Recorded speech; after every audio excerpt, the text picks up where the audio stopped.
السلام علیکم ورحمۃ اللہ وبرکاتہ۔ بڑا اہم پیغام ہے اپنے دوستوں کے لیے، علماء کرام، فضلاء کرام اور ان حضرات کے لیے جو کسی اجتماعی، دینی یا رفع عامہ کے کام میں اپنے اوقات صرف کرتے ہیں اور جن کے پاس پبلک کا اور عوام کا پیسہ آتا ہے۔ وہ یہ پیغام ہے کہ وہ جو پیسہ ہے وہ ایک بہت بڑی امانت ہے۔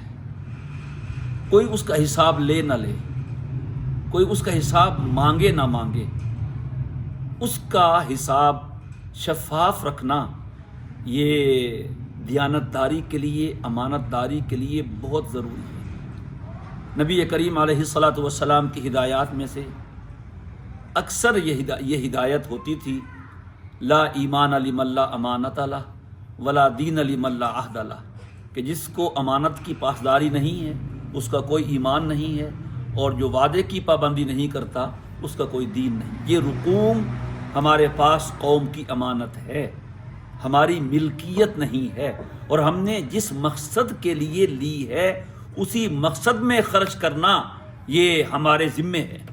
اگر ہم کسی اور دینی کام میں صرف کریں تو وہ بھی درست نہیں ہے۔ ایک صاحب شہید ہوئے، غالباً مدعم نام تھا ان کا، مدعم۔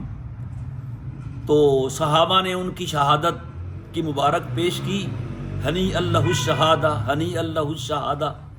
تو نبی کریم علیہ الصلاۃ والسلام نے فرمایا نہیں، مبارک نہ دو۔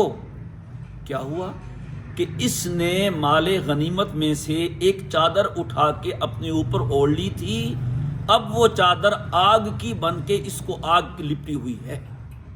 اس کے بعد پھر لوگ آئے، کہا حضرت یہ تسمہ ہے، فرمایا آگ کا تسمہ ہے، یہ چیز ہے، فرمایا یہ آگ کی چیز ہے۔ علماء نے فرمایا غنیمت کے مال میں ہر مجاہد کا حصہ ہوتا ہے، اس کے باوجود بھی لینے پہ آگ کا عذاب ہے، تو اس مشترکہ مال میں ہمارا تو حصہ نہیں ہے جو کسی مقصد کے لیے لے رہا ہے۔ بس اوقات سننے میں آتا ہے کہ ہمارے دینی احباب بڑے جذبے سے کام کرتے ہیں، رات دن ایک کرتے ہیں، اور اگر کوئی ان سے پوچھ لے حساب کا تو انہیں غصہ آ جاتا ہے۔ نہیں بھائی، ہم کھلے دل سے کہیں آؤ، جس کا دل چاہے حساب لو۔ حضرت مفتی رفیع عثمانی صاحب رحمہ اللہ تعالی وفاق کے اجلاسوں میں برملا فرماتے تھے کہ بھائی دیکھو، اپنا حساب و کتاب بالکل صاف رکھو، اور فرماتے تھے کہ مدرسے کو باہر سے کوئی نقصان نہیں پہنچا سکے گا، اندر سے نقصان پہنچے گا، اور تمہارا حساب اتنا صاف ہونا چاہیے کہ اس کی شفافیت، اس کی شفافیت آنکھوں سے نظر آئے۔ تو یہ بڑا اہم پیغام ہے اپنے لیے بھی سب سے پہلے، اور اپنے تمام بھائیوں دوستوں کے لیے بھی، کہ جن کے پاس اجتماعی رقوم ہوتی ہیں، گلوں کی چابیاں ہوتی ہیں، مسجد کے چندے ہوتے ہیں، مدرسوں کے چندے ہوتے ہیں، جس چیز کے بھی چندے ہوتے ہیں، وہ خوب احتیاط کریں، ایک ایک پائی کو آگ سمجھ کے رکھیں۔